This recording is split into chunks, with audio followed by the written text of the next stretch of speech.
be me. 27 years old in December 2025, living in a studio apartment that smells like cigarettes and regret. This year has been the worst year of my entire life, and that's saying something because 2024 wasn't great either. It started in January when Dad got diagnosed with stage 4 pancreatic cancer. He was always the strong one, the guy who could fix anything, never complained about anything, always had a solution. Watching him waste away in a hospital bed over 6 months was the most brutal thing I've ever experienced. He died in July, right before his 58th birthday. At the funeral, Mom was crying, but she wasn't completely broken, and that should have been my first clue. 2 months later, September, she tells me she's been seeing someone. His name is Richard. He's a dentist. They met at some grief support group. Your father would want me to be happy, she says. I know she's right, but it feels too soon, way too soon. They get married in October, small ceremony, I don't even go. Mom calls me crying, saying I'm being selfish and unfair. Maybe I am, but I can't watch her marry someone else when Dad's barely been gone 3 months. Work is falling apart too because I can't focus on anything. I'm a graphic designer at a mid-sized marketing agency, or at least I was. My boss pulls me aside in early November, says my performance has been concerning, and they're letting me go. They give me 2 weeks severance and a cardboard box for my desk stuff. I don't even argue, just pack up and leave. My girlfriend Jessica finds out I got fired and suddenly she's not sure about us anymore. We've been together for 3 years, lived together for 1. I need someone stable right now, someone who has their life together, she says while packing her stuff. My dad just died, Jess, give me a break. I know, and I'm sorry, but I can't be your therapist and your girlfriend. It's too much. She's gone by the weekend, takes half the furniture, and my will to live. Apartment feels empty. Life feels empty. Everything feels pointless. I start drinking more just to sleep, just to not think about everything. November turns into a blur of job applications that go nowhere, and Netflix shows I don't really watch. One night I'm at a bar, some dive place near my apartment, drowning my sorrows in cheap whiskey. Meet a guy named Tyler who offers me something to take the edge off. It's just weed at first, then pills, then other stuff I don't want to think about. December rolls around and I'm spending money. I don't have on substances that make me forget for a few hours. Christmas decorations start going up everywhere and it makes me want to punch something. Everyone's so happy, so festive. Meanwhile, I'm falling apart. Mom texts me asking if I want to come over for Christmas dinner, meet Richard properly. I don't respond. She calls, I don't answer. My bank account is nearly empty. Rent is due in 2 weeks, and I genuinely don't know what I'm going to do. One particularly bad night. December 15th, I'm walking home from Tyler's place at 2 a.m. I'm high on something, drunk on something else, barely keeping it together. There's this church on the corner near my building. Never paid attention to it before. They have a nativity scene set up outside, lights everywhere, looks warm and inviting. I sit on the steps because my legs feel like jelly, and I need a minute. Start crying. Just full-on sobbing on church steps like a maniac. Are you okay? A voice asks. Look up and there's this girl, probably mid-20s, wearing a puffy jacket and carrying a bag of groceries. Do I look okay? I snap at her. She doesn't leave though, just sets her groceries down and sits next to me. Rough night? Rough year. We sit in silence for a minute. She doesn't seem bothered by my obvious intoxication. I'm Grace. I volunteer here at the church. I'm Anon. I'm a mess. She actually laughs at that. Not in a mean way, just genuine. We're all a mess in our own ways. Some of us are just better at hiding it. She tells me they're doing a Christmas Eve service and meal, says anyone is welcome. You look like you could use a hot meal and some company. I tell her I'm not religious, haven't been to church since I was a kid, and even then it was just for Easter. That's okay, God doesn't check attendance records at the door. Something about her kindness breaks something in me. I tell her everything. The whole disaster of 2025, just word vomit all over this stranger. She listens without judgment, just nods and occasionally hands me tissues from her purse. I'm so sorry about your dad. I lost mine when I was 19. I know how much it hurts. We talk for over an hour on those church steps. She tells me about her life, how she went through her own dark period after her dad died. I was angry at God, angry at the world, angry at myself for not appreciating the time I had. What changed? I ask. I realized being angry wasn't bringing him back, and he wouldn't want me to waste my life being miserable. It sounds simple, but something about the way she says it hits different. She gives me her number before she leaves, makes me promise to text her so she knows I got home safe. I actually do text her. First genuinely nice thing I've done for someone in months. Next day I wake up feeling like death, but I have a text from Grace checking on me. We start texting regularly. She's persistent in the nicest way possible. Sends me verses sometimes, but also memes and random thoughts.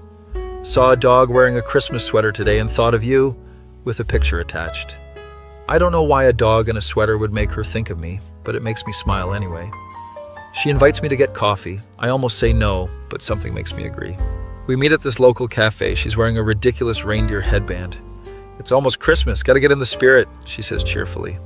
I'm wearing the same hoodie I've worn for 3 days straight. We talk about everything and nothing. She asks about my graphic design work. I tell her I got fired, expect judgment, but she just asks what kind of stuff I used to design.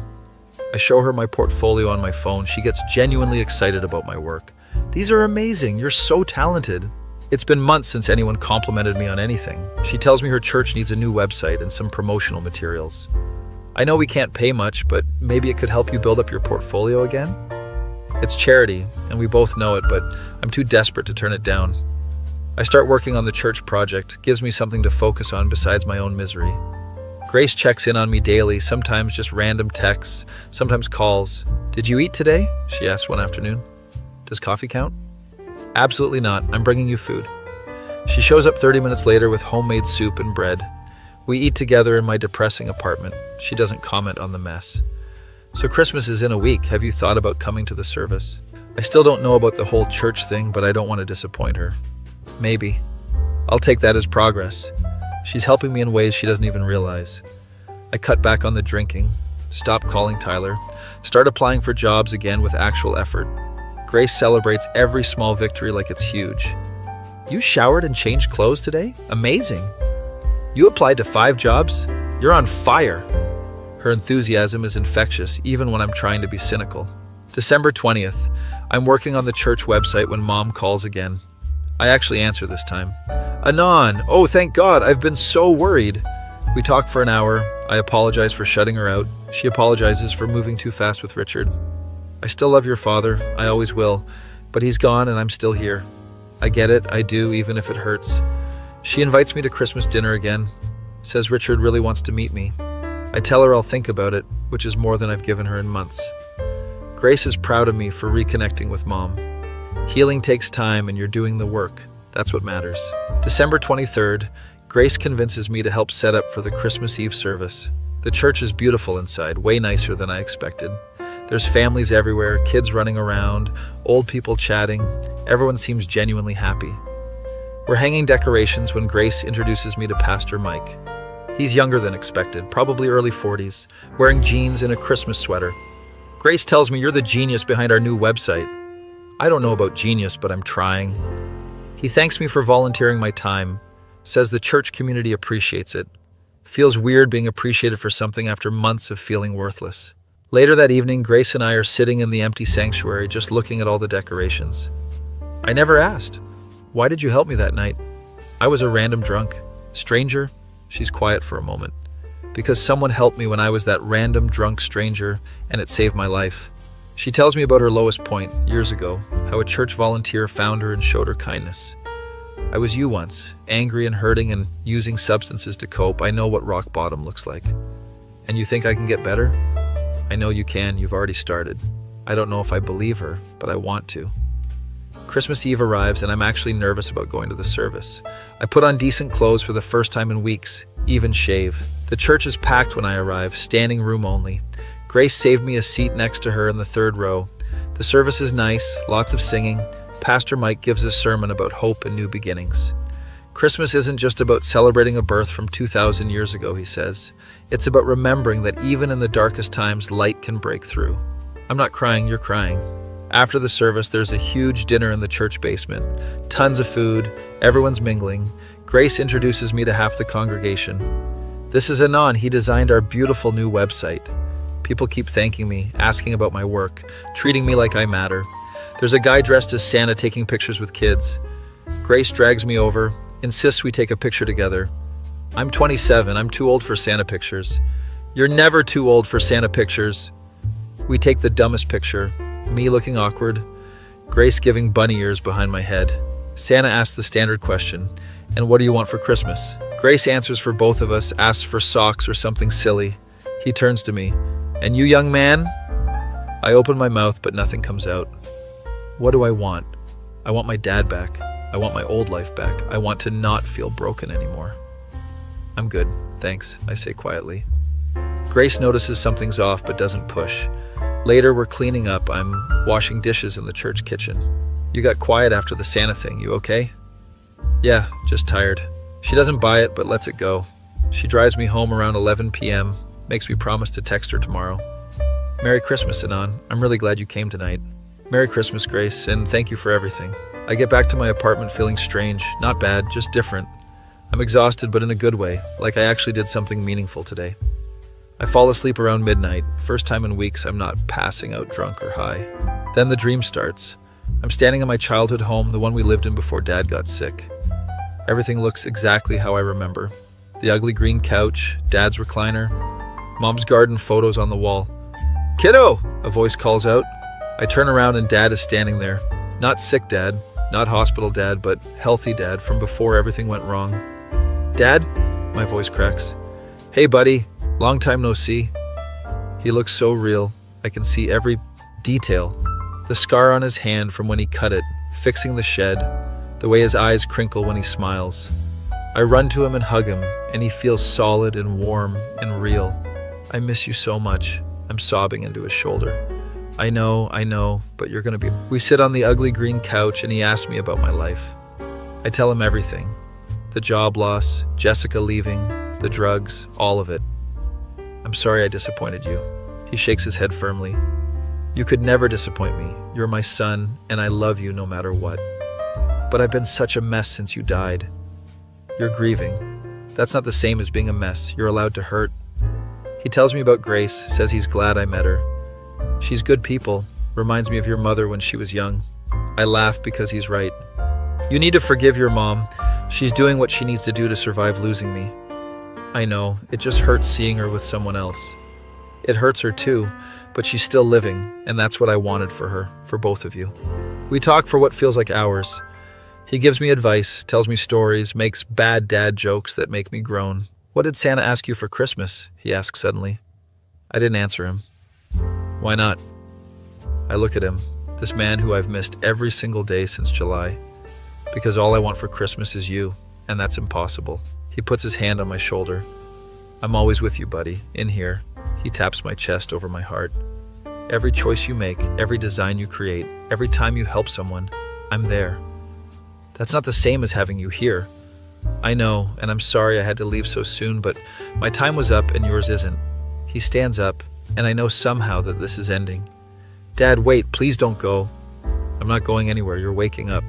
"I don't want to wake up." He pulls me into one last hug. "Live your life, Anon, fall in love again. Make your art, reconnect with your mom. Be happy." "I don't know how to be happy without you." "Yes, you do. I saw you tonight at that church. You were smiling and laughing. That's a start." He's fading now. The whole house is fading. "Merry Christmas, kiddo. I love you more than you'll ever know." "I love you too, Dad." I wake up crying. It's 6 a.m. on Christmas morning. My face is wet with tears, but I don't feel sad. I feel lighter somehow. I check my phone. There's a text from Grace. "Merry Christmas. Hope you're having a good morning." There's also a voicemail from Mom from last night. "Merry Christmas, sweetheart. I love you. Call me when you can." I sit there in bed thinking about the dream, about Dad, about everything. He was right.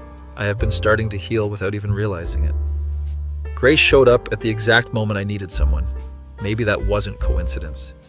I text Grace back. "Merry Christmas. Weird question, but are you busy today?" She responds immediately. "Just at my aunt's house. What's up?" "I think I'm ready to go see my mom and meet Richard. Would you come with me for moral support?" "Absolutely. What time?" I call Mom. Her voice is shaky when she answers like she's been crying. "Anon, is everything okay?" "Merry Christmas, Mom. I'm sorry for being such an ass these past months." She's definitely crying now. "You have nothing to apologize for. I love you so much." "I love you too, and Mom, I'd like to come over today if the offer's still open. I'm bringing a friend." She's so happy she can barely speak. Grace picks me up around noon. She's wearing an ugly Christmas sweater with actual jingle bells on it. Too much? She asks. It's perfect. The drive to Mom's new house is only 30 minutes but feels longer. Nervous? Grace asks. Terrified. That's normal. You're doing something brave. Mom's new place is nice, smaller than our old house, but well maintained. There's Christmas decorations everywhere, a wreath on the door, lights on the bushes. Before I can knock, the door flies open and Mom is hugging me. My baby, I missed you so much. She's shorter than I remember. Or maybe I just haven't stood next to her in months. Richard appears behind her. He's average height, gray hair, warm smile. You must be Anon. I've heard wonderful things. We shake hands awkwardly. Mom introduces Grace. Everyone's very polite. Inside smells like ham and cinnamon rolls. Classic Mom Christmas cooking. We sit in the living room. There's photos of me as a kid on the mantle. There's also a photo of Dad from before he got sick, smiling at the camera. I look at Mom questioningly. Richard insisted we put it up, said your father was part of this family and should be honored. Richard nods. I never met your father, but I know he was an incredible man who raised an incredible son. Okay, maybe this guy isn't so bad. We have Christmas dinner. Mom goes all out with all my favorite foods. Richard tells embarrassing dentist stories. Grace laughs at all of them. So how did you two meet? Mom asks, gesturing between Grace and me. I found him crying on church steps and decided he needed a friend, Grace says matter-of-factly. Grace has been helping me get back on my feet after everything. Mom reaches across the table and squeezes Grace's hand. Thank you for looking after my boy. After dinner, we're sitting around the tree. Mom hands out presents. She got me a new winter coat because mine has holes in it. She got Grace a scarf even though they just met because everyone should get a present on Christmas.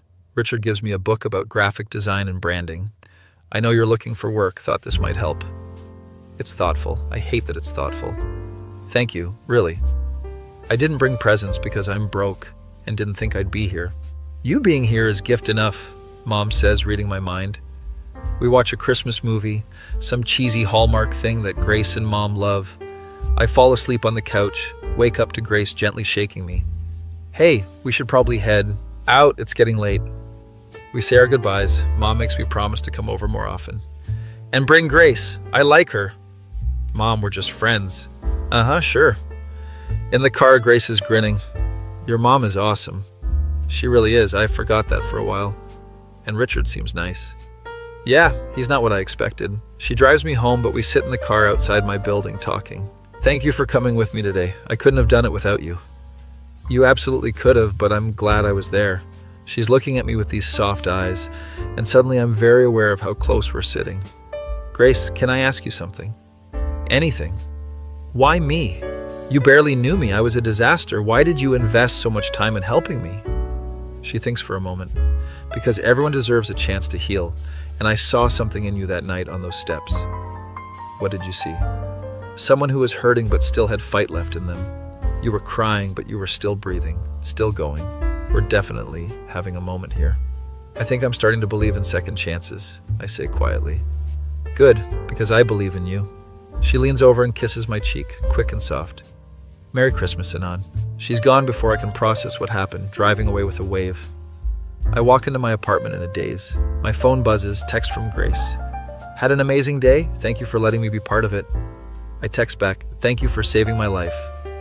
You saved yourself. I just held the flashlight. I look around my apartment, still messy, but it doesn't feel as oppressive anymore. Start picking up trash, doing dishes, opening windows to air the place out, put on Christmas music for the first time this year. Find myself actually singing along to some songs. My dad's voice pops into my head. Live your life, be happy. I think about this year, the absolute nightmare that 2025 has been. Lost my dad, lost my job, lost my girlfriend, nearly lost myself. But I also found Grace, reconnected with Mom, met Richard, started healing. Maybe Christmas isn't about getting what you want, it's about appreciating what you have. I have my health, I have my mom, I have Grace, I have my talents. I have a chance to rebuild, to start over, to be better. That's more than a lot of people get. I pull out my laptop, start working on new design concepts just for fun. First time in months I'm creating because I want to, not because I have to. Work until 2 a.m. feels good to be productive again. Go to bed exhausted but satisfied. No substances, no alcohol, just natural tired. Lying in the dark, I think about Dad's dream. Whether it was real or my subconscious doesn't really matter. The message was clear. Keep living, keep trying, keep healing. Merry Christmas, Dad, I whisper to the empty room. I swear I feel a warmth in my chest, like he's answering. Fall asleep with a small smile on my face. Wake up December 26th, with Grace texting me at 8 a.m. Coffee? Want to hear about how things went after I left? You left like 6 hours ago. I know, but I'm nosy and I care about you. We meet at the same cafe. She's still wearing Christmas clothes. I tell her about cleaning my apartment, about working on designs, about feeling hopeful. I'm so proud of you. I couldn't have done any of this without you. You know that, right? We helped each other. That's how friendship works. Is that what this is, friendship? She blushes, actually blushes. What else would it be? I don't know. You kissed my cheek last night. I kiss lots of people's cheeks. It's a Christmas thing. We're both terrible at this. Grace, I like you, like more than friends like you. I like you too, but I don't know if you're ready for a relationship. You're still healing. She's right, and I know it. So what do? We keep being friends, keep supporting each other, and when you're in a better place, we revisit this conversation. It's mature and reasonable, and I hate it, but also respect it. Deal. We spend the rest of December hanging out constantly. She helps me job hunt. I help her with church projects. New Year's Eve, we watch the ball drop together at her apartment. Any resolutions? She asks. Get a job, stay sober, be a better son. Maybe tell a certain someone how I really feel. Those are good goals. What about you? Finish my degree, volunteer more, maybe give a certain someone a chance when he's ready. We're sitting on her couch, watching fireworks on TV. Grace? Yeah? Thank you for answering prayers. I didn't even know I was praying. She rests her head on my shoulder.